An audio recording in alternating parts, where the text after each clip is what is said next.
ஆண்டவர் இன்றைக்கு நம்மத்திலே கடந்து வந்து கர்த்தர் வாக்கு கொடுக்கிறார். நான் உன்னை தப்புவிப்பேன், நான் உன்னுடைய குடும்பத்தை தப்புவிப்பேன்.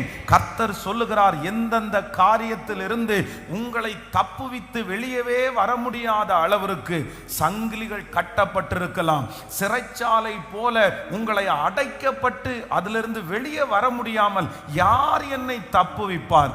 கர்த்தர் இன்னைக்கு கிருபையாய் வாக்கு கொடுக்கிறார், நான் உன்னை தப்புவிப்பேன்.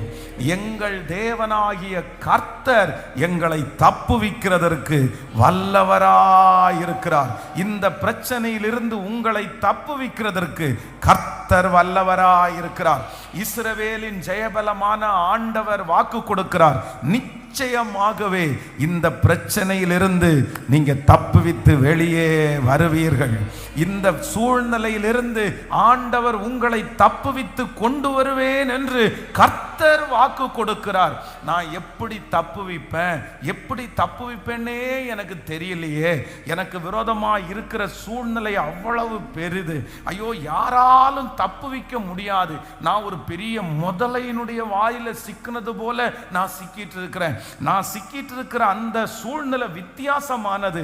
யார் நினைச்சாலும் என்ன தப்புவிக்க முடியாது, யார் உதவி செய்தாலும் என்ன கைதூக்கி எடுக்க முடியாது. ஆனால் இன்று கர்த்தர் கிருபையாய் வாக்கு கொடுக்கிறார், நாம் ஆராதிக்கிற தேவன் இந்த கடனிலிருந்து உங்களை தப்புவிப்பார், இந்த வியாதியிலிருந்து உங்களை தப்புவிப்பார், இந்த பண போராட்டத்திலிருந்து தப்புவிப்பார், இந்த பிரச்சனையிலிருந்து ஆண்டவர் தப்புவிப்பார்.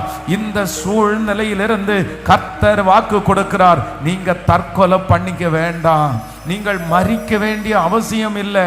இதிலிருந்து தப்புவிக்கவே முடியாதுன்னு நினைச்சு நீங்க வேற எந்த முடிவும் எடுக்க வேண்டாம். கர்த்தர் வாக்கு கொடுக்கிறார், நான் உன்னை தப்புவிப்பேன். ஹல்லேலூயா.